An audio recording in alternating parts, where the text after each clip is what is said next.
दीनानाथ की रूप छान लागल केवा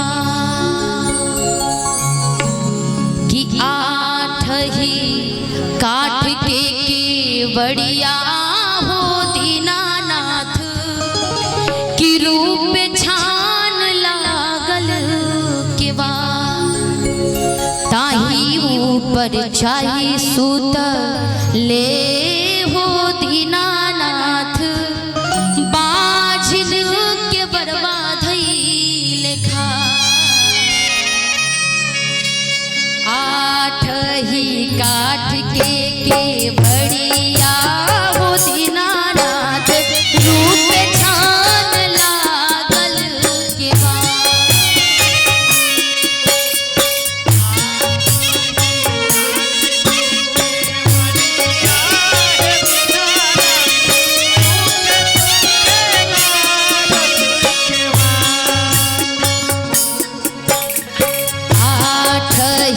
काठ के केवड़िया हो दीनानाथ रूप छान लागल केवा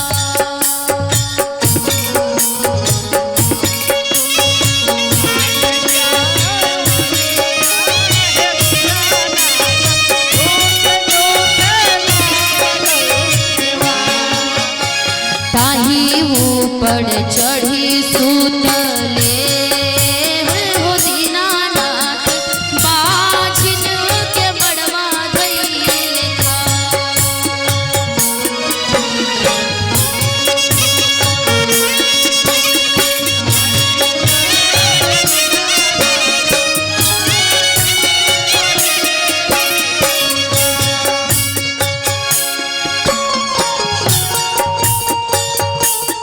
सभी को छठ त्योहार की बहुत सारी शुभकामनाएं।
पुत्र संकट परल हमारा हो दीनानाथ एहि लाके बड़वा धैर्य पुत्र संकट परल हमारा हो दीनानाथ एहि लाके बड़वा धैर्य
संकट पड़ल हमारा हो दीनानाथ, ये हिला के बड़वा धैल खा।